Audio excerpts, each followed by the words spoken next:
Hi, I'm Arthur Dickens, and this is my Rugby Legends podcast. In each episode, I interview an amazing rugby player or coach to get their insight and advice for young rugby players just like me, who are keen to learn and get better.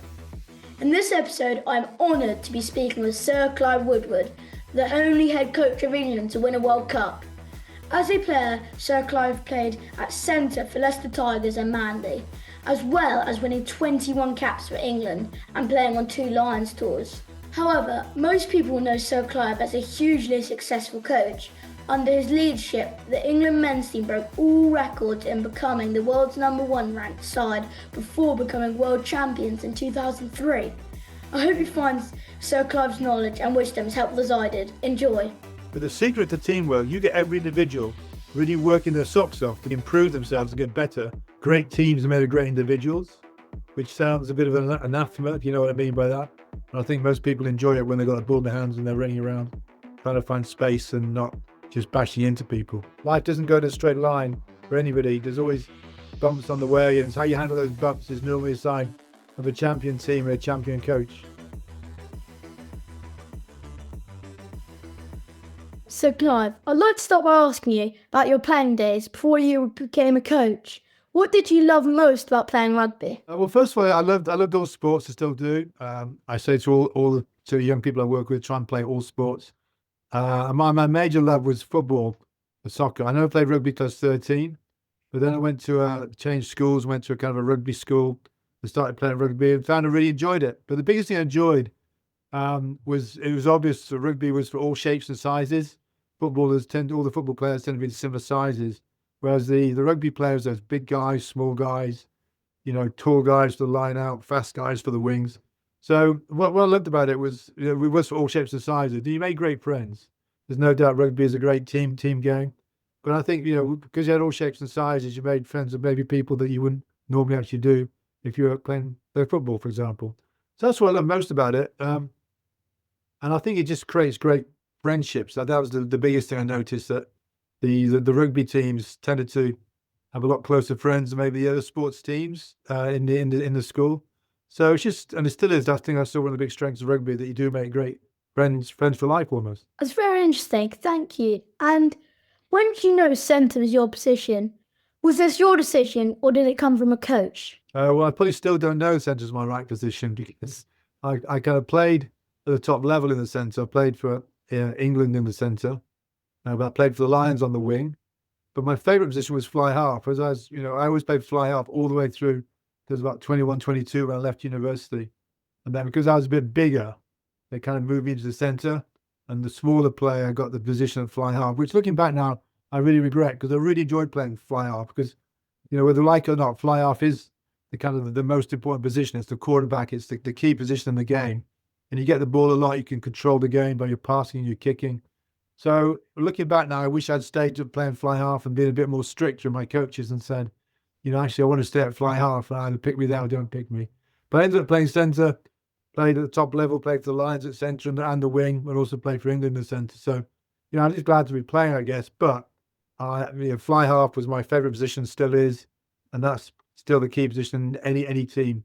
Most teams, the top level, have world-class fly halves, and I was very lucky enough to have Johnny Wilkinson as my fly half, so when I was coaching, so that was a pretty good start. It's very helpful, thank you. And what is the best piece of advice a coach has gave you? I had some really good coaches. Especially there was a guy called Jim Greenwood, who was my coach at Loughborough University, and he wrote a book after called Total Rugby. It's still the best rugby coaching book there's ever been. He's probably the only coaching book there's ever been, I think about it. And it's called Total Rugby, and he was just so keen that the whole team could run and pass the ball. And that sounds strange, but we could play. Rugby is about running, handling. It's an invasion sport, and we try to play fast than any other team in the world, basically. And at Loughborough University, where Jim was coach, that's what we did. And when you play that way, when you literally are confident of running the ball from anywhere on the pitch, you haven't got to kick it just because you're in your 22. You can run it and you can pass it. That's what we loved about rugby, and that was the best bit of advice from any coach. And that's what I followed on when I ended up coaching England. I like to think that the way the England team played when I took over very much replicated what we did at Loughborough University, in terms of we were very fit, we were very fast, but we could move the ball from anywhere on the field of play. And when you got wingers like Jason Robinson and Ben Cohen, that's how we actually played the game. So that was the best bit of advice I've ever got, and also that just allowed us to really enjoy the game. And enjoyment was kind of the number one thing for any coach. If you're a coach, I want to make sure you are to really kind of, enjoy your game, enjoy training, enjoy playing. And I think most people enjoy it when they've got a ball in their hands and they're running around trying to find space and not just bashing into people. Thank you. And who's the best coach you played for and what made them so good? Well, I've just mentioned one, that was Jim Greenwood. So he was probably the number one coach. Sadly not with us anymore. He played for Scotland and the Lions. He was a great player, but he's a great, great coach. And then the second coach, well, equal with Jim, was a guy called Chalky White.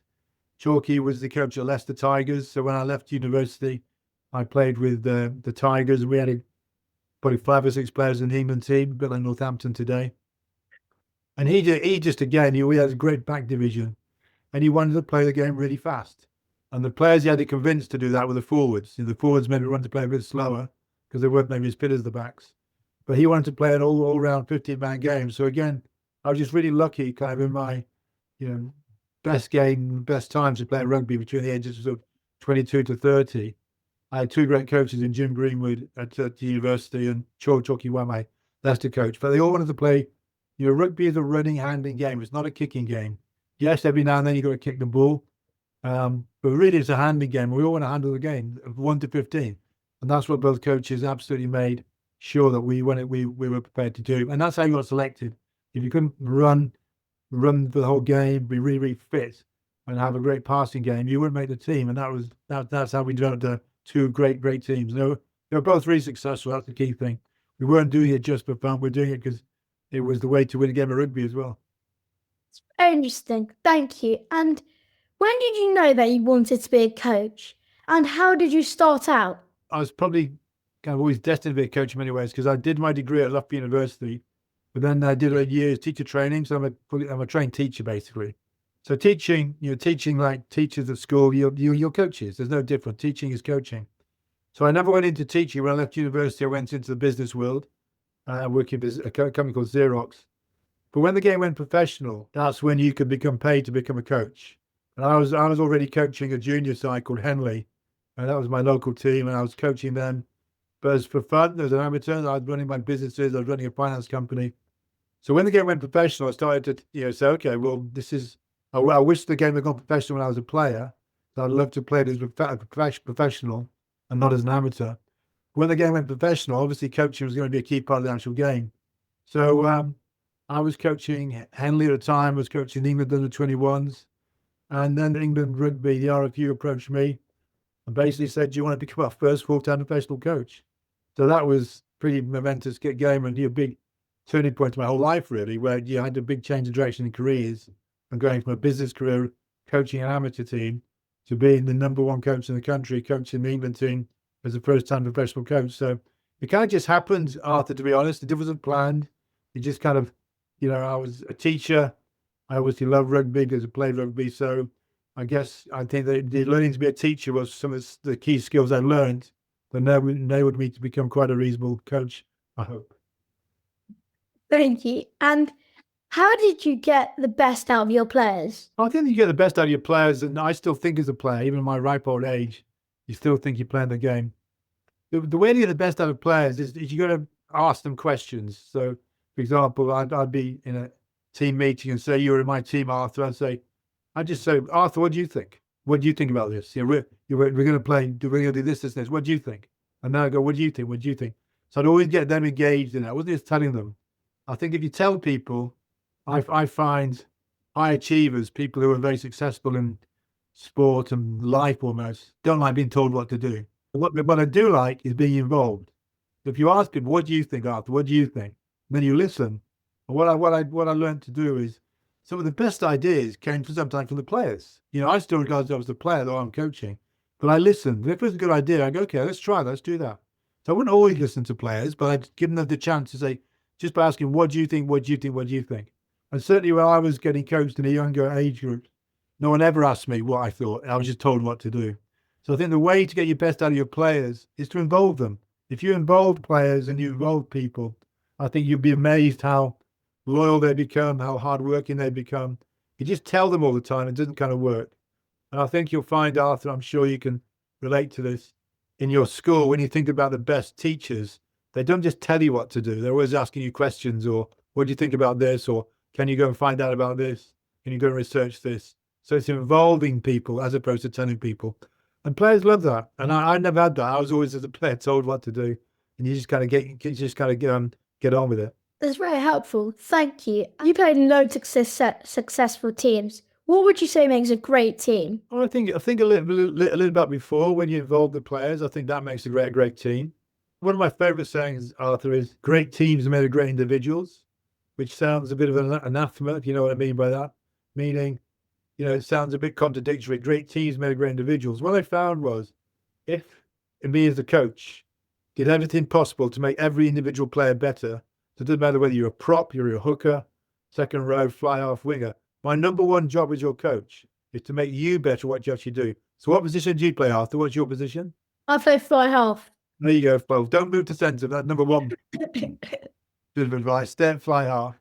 So if I was coaching you, Arthur, my number one job is to make you a better fly half. I want you to be able to pass better. I want you to be able to sidestep better, kick better, tackle better, all that stuff. Just you. So if you get every individual getting better and better and better, then you come together as a team. The team stuff becomes quite easy to do because you've got great individuals. So I believe in teams. Be very clear about that.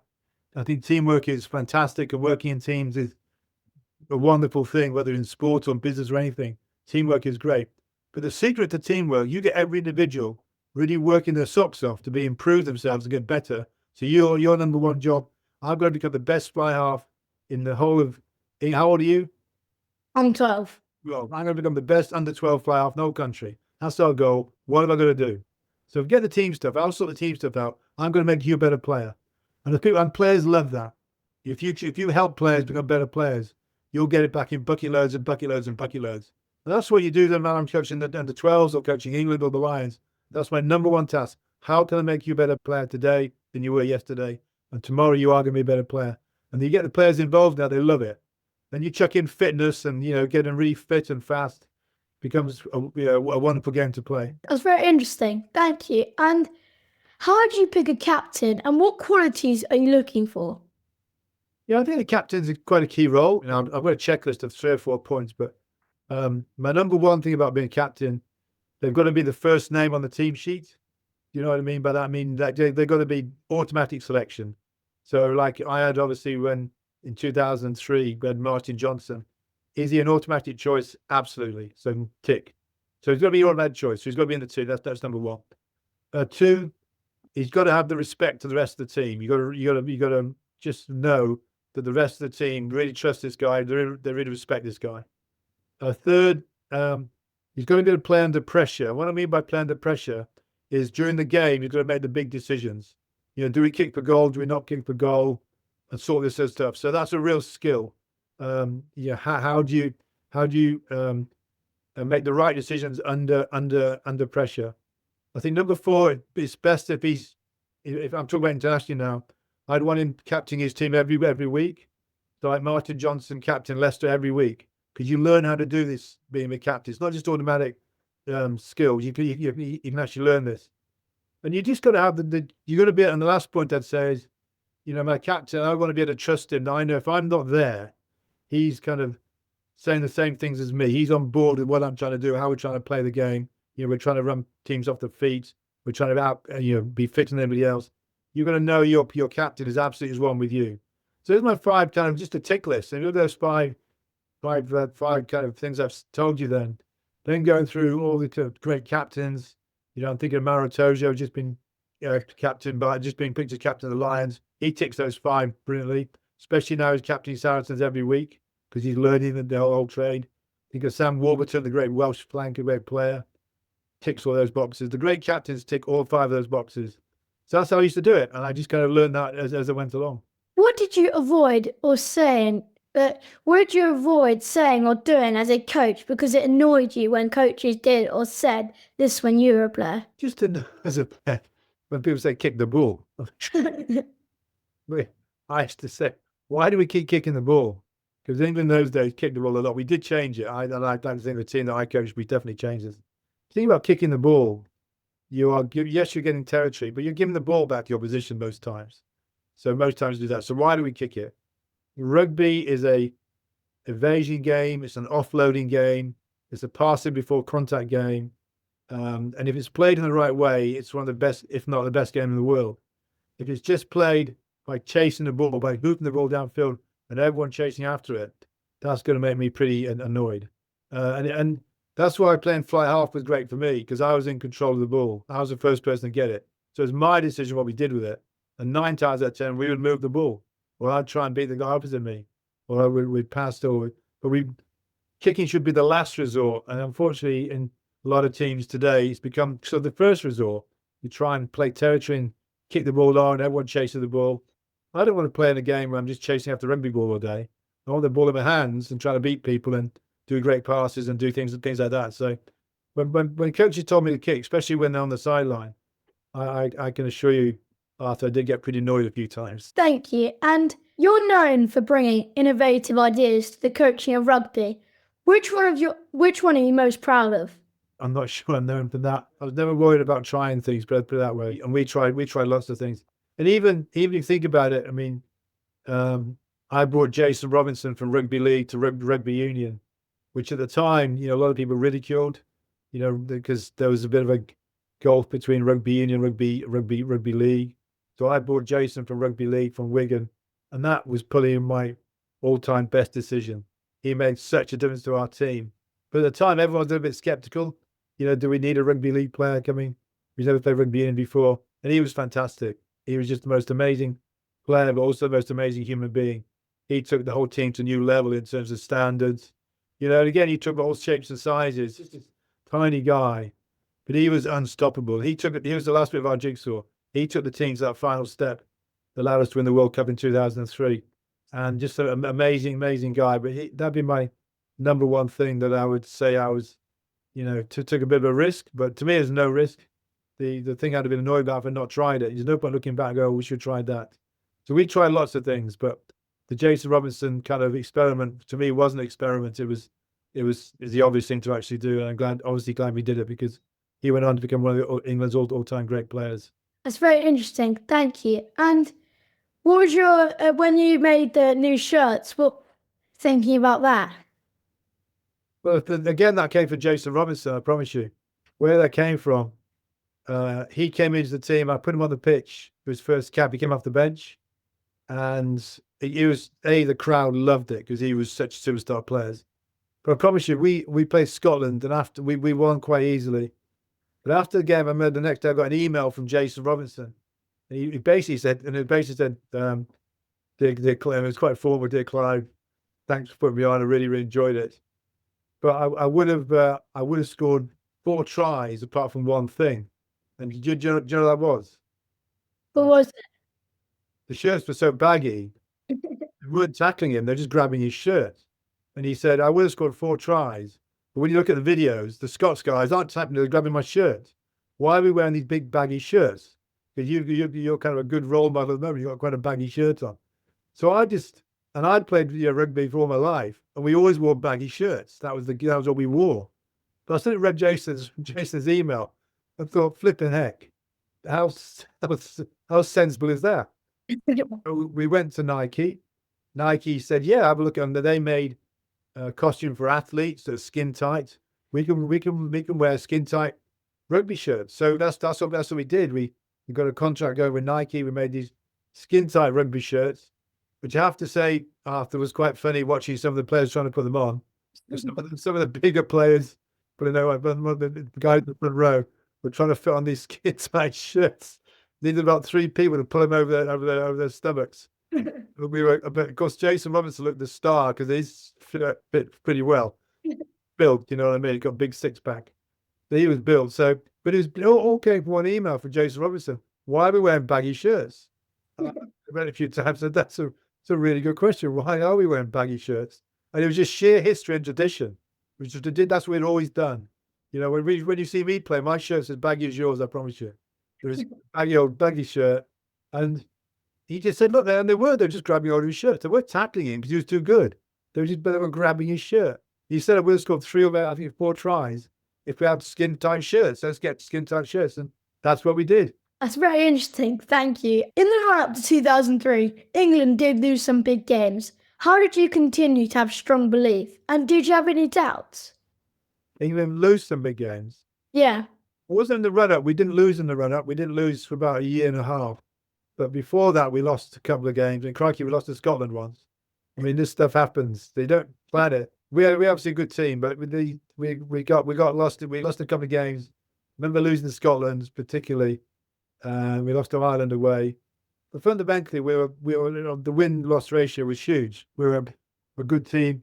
But in the year before the World Cup, we didn't lose a single game. We won the Grand Slam. We went to Australia and won. We went to New Zealand and won. Went to South Africa and won. We were unbeatable, basically. So I think when you do lose the game, to answer your question, it's a setback, no more than that. And it's how you handle setbacks. But what are you going to get across to your players? You'll never win every single game. No team wins 100%. There are going to be setbacks. These things happen. But it's almost to me like planning for it. So when I say planning for it, so when it does happen, everyone knows how to behave, how to react, what to say to the media, how we're not going to overreact or go crazy. And we lost a couple of big games on the build-up to the World Cup, a couple of years before the World Cup. But that didn't alter what we did. We were totally convinced this is the right thing to do. Yes, we lost this game, but these things happen. But we were kind of prepared for it, and everyone did the right things, and then got on with the next game. Win the next game, you move on. But setbacks will happen, and it's all part of life. Life doesn't go in a straight line for anybody. There's always bumps on the way, and it's how you handle those bumps is normally a sign of a champion team and a champion coach. And your team played in the biggest final in rugby and must have been nervous beforehand. What techniques did they use to manage those nerves? I think nerves are good, Arthur. You can't go to the World Cup final where it's the biggest game of your life and say, just another game, or, let's not get nervous about this. You are going to get nervous about this. This is a massive game. This is the highlight of your life. But the saying I use most, and I think everyone kind of got this goes back to great teams made of great individuals. Especially on that World Cup final, all week I was saying, if everyone does their job properly, we'll win this game. That was it. Everyone does their job properly. And that was really quite a big thing to put on every player, because you are making every individual player responsible for what's going to happen. You do your job properly, Arthur, and we'll win this game. We've got a good team. We know we're playing against Australia. We all play properly. No one does anything silly. We don't give away silly yellow cards, only red cards, or things like this. When we play the way we know, we'll win this game. And I just kept repeating it. Do your job properly, win the game, including me. During the game, I've got to pick the game properly, select the game to decide properly. I've got to, during the game, make sure I don't get carried away with the emotion. I've got to be focused on what's going on, making the right substitutions. But looking back now, on that one game, I was really pleased the way I coached the team in terms of the week of the game, the actual game itself. You look back, did you make many real mistakes? No. But there's no one player made a bad mistake during the whole game. Everyone did their job properly. And even though we didn't play that well, we played okay. We still won the game. And to go and win away from home in Australia, who are a much better team then than they are today, was an amazing feat, considering we've never done it before in our whole history. And no one's ever done it since. But it quite simply came down to everyone doing their job properly. And that was it. And everybody took personal responsibility. It's just not going to blame other people. I do my job properly, we'll win this game. And everybody did their job, including all the substitutions who came on. Thank you. And what advice do you give your players to help them bounce back from a bad game? I think it's what I said before, really. I mean, bad games, it can happen to anybody. We can all have a bad game. The key thing is, I wouldn't say just, move on. I think I do like analysing performances, like watching the videos after the game. So you analyse good games, you analyse bad games. You analyse players who play really, really well, because you may be able to make them play even better. And just because someone doesn't play well, doesn't mean you're going to give them a hard time or get stuck into anything. You just got to have a very balanced review about it, go through it. But again, I'd be sitting down, say you'd had a bad game after, or you'd missed kicks 6 times in a row or something. I'd just sit down calmly and go, what do you think? What do you think? And you know better than me whether you've had a good game or a bad game, whether you've not tackled properly, passed properly, or kicked properly, the example I gave. But I just said, what do you think? What are we going to do about it? How are we going to handle it? How are we going to improve it? Let's make sure it didn't happen again. But also sit down and go, well done. When things go really, really well, don't just ignore that and go, well done. Could we have done any better? What do you think? Could we have done it even better than we're actually doing at the moment? So just all part of the game. Players, teams have good games, players, teams have bad games. It's all part of rugby. That's why I think that's why it's a great game. Thank you. And when you were coaching at the highest level, how did you cope with people judging you? Judging me. Yeah. I think judging, you shouldn't take the job after unless you know you're going to be judged. You know you're going to be in the newspapers. You know you're going to be on the radios. Today, you're going to be on social media, with infinitum everywhere. It's part of the game. And in many ways, it's a good part of the game because if there's no judgment going on, there's no media, there's no finance coming into the game, people don't know what's going on. Because people's fans, spectators watch TV, they read newspapers, they're on social media. They need to read what people are putting down. And if the person writing that stuff is writing nonsense, people won't read about it. They won't read his newspaper or her newspaper. But if they're writing sensible stuff, even if they're being critical, that's all part of it. And often I used to say to myself, I'd read, I had no problems reading stuff about myself that even was not very complimentary. But then normally I'd just sit there and go, if I was a journalist, would I write that? And normally, if you're brutally honest, 9 times out of 10 you would. If I've had a crap game as a player or a coach and not done very well, and some of the media says something quite nasty, I'm not going to get on the phone and jump up and down or try and get hold of this guy and throttle him. I'm just going to take it in a stride. And normally, I'd say if I was a journalist, would I write that? And normally I'd probably write a lot worse. I'd be even more critical. So you got a spare comment, that's all part of the job, move on. But you just know, as I say, it's not going to happen in a straight line. There's always going to be setbacks on the way. There's going to be criticism. There's going to be things are actually said. But if you're worried about what people are going to say in the newspapers about you, don't be a professional coach because you're never going to get it good all the time. So at some stage, you're going to get some heat. And that's what happens. Thank you. And final one, you've been involved in other sports since rugby. What's unique about rugby compared to those other sports? Yeah, the other sports, I was a year in professional football. I was director of football at Southampton for a year. And I was the director of sport for 3 Olympic Games, for Beijing 2008, for Vancouver 2010, and obviously London 2012, which was a big Olympic Games for TTNGB. I've been across a lot of other sports. And what I'd honestly say is rugby is no different than other sports. What I like to see is just the passion that people put into their sport. So I can be as passionate about watching sumo wrestling as I am about watching rugby, though I don't understand sumo wrestling. And when I see what the athletes like, what they put into it, and to me, it's quite simply, all I want to see is people enjoy their sport, but just take it, let's say seriously, just a lot of passion. You're only kind of young and athletic for a very short period of your life. So let's A, make sure we enjoy it. B, make sure we work really hard, get really, really fit. And as long as everyone's doing that, I can enjoy watching all these sports and all these athletes. And that's what I just say to rugby players. If you can do this, we'll have a great team. If every individual can do this, we'll be as good. And the Olympics is very interesting because, as I say, as the director of sport for Team GB, so when you watch these great Olympic athletes, like Ben Ainsley and Chris Hoy and Rebecca Adlington, Victoria Pendleton, I can compare them with the rugby players. They're no difference. They're all the same people.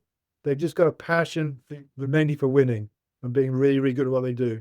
And that's what you admire about them. They're the same people. They're the same DNA, if you know what I mean by DNA. They've got the same makeup. They've got the same heartbeats. They've got the same kind of drive. They know how to handle setbacks. They know how to win. And that's what you admire with them. But there's no difference. I can compare now. I've been involved in a lot more sports. I can compare different athletes and different sports. They're obviously all very, very different. But the number one thing is about enjoyment, hard work, and a passion for what you actually do. When you do this, let's do this really properly, both collectively and individually. And we're doing that, we will enjoy our sport. Thanks so much, Sir Clive, for doing my podcast. Who else do you think I should ask to be on my podcast? Well, I don't know who else you'd like. You told me you like Dan Bigger, yeah? Yeah. Dan Steve Borthwick? Yeah. Well, listen, go and get Jason Robinson. Jason Robinson would be great. Or Martin Johnson. Go and get one of those two. Or Johnny Wilkinson. What was your favourite match in your whole rugby career? England v South Africa in Bloemfontein. We won over there, and no one thought we had a chance. We went to South Africa and won. So England, South Africa in Bloemfontein, about a couple of years before the World Cup. What was your favourite meal to eat before a game? Favourite meal? Yeah. Always just pasta, just spaghetti bolognese. And what was your favourite try in your whole career? Oh, I scored at Twickenham and against Scotland, so that was my favourite try. What I wish I'd done, Arthur, when I scored, what I should have done is taken my shirt off and run around the pitch with my shirt. I don't remember seeing a guy called Ryan Giggs do that for Manchester United all those years ago. He scored the winning goal that won Man United the league, and he took his shirt off and just ran around the pitch, totally naked from his chest up with his shirt. And I've often thought, if I'd done that, what would the authorities at Twickenham have said to me afterwards? If I'd taken my shirt off and run around the pitch. But I scored against Scotland at Twickenham, which was a good try and something I'll never ever forget. And what was your favourite trophy in your whole career? Oh, the World Cup. I mean, I'm the only Englishman to lift the only English coach to win the World Cup. So no one's ever done it before. I sincerely hope I'm alive when we do it again. I think Steve Ball's has got a big chance. He's got a really good team building up now, especially seeing the way teams like Northampton are playing and Leicester and Bath are playing. He's really got some good players. So I really do like Steve Borthwick, and I think he's got every chance of being the second Englishman to lift the Rugby World Cup. Thank you. What advice would you give to a young aspiring player who was late physical developer and was overlooked by academy coaches because of this? Well, again, you can't hide anything. These things already happened. You've not been selected for whatever reason, and sometimes things get exaggerated about why you're not picked. But I would just sit down and just say, it's you, Arthur. I'd sit down with you, Arthur, and say, okay, we are where we are. What are we going to do about it? And I'll start with you. What are you going to do about it? Remember I was saying, great teams make great individuals. Just not try and start to blame academy coaches or people not getting selected. What are we going to do about it, Arthur? And first of all, what are you going to do about it? And I want to hear from you first. I want to know, what are you going to do about it? And if you just sit there, well, I've got no thoughts about this, well, that's not a very good start. What I'd probably say to you, go away for a couple of days and come back to me on a big flip chart, and I want 10 points about what you're now going to do to make you a better rugby player. And if I think they're good 10 points, I will totally back you and we'll make this happen. But I want to learn from you first about how this is going to work. But you can't change the past. Things happen. But also, don't go blaming other people for things that may have happened in the past. Let's look forward. What are the 10 things I'm going to do now to become a better rugby player? And then I'll take full control of it. I'll get my coaches involved, my teachers involved, my parents involved, my family involved. I'm going to make this happen. And that's what most people do. Thank you. Thank you so much, Sir Clive. I really appreciate you taking time to be on the podcast. Thank you.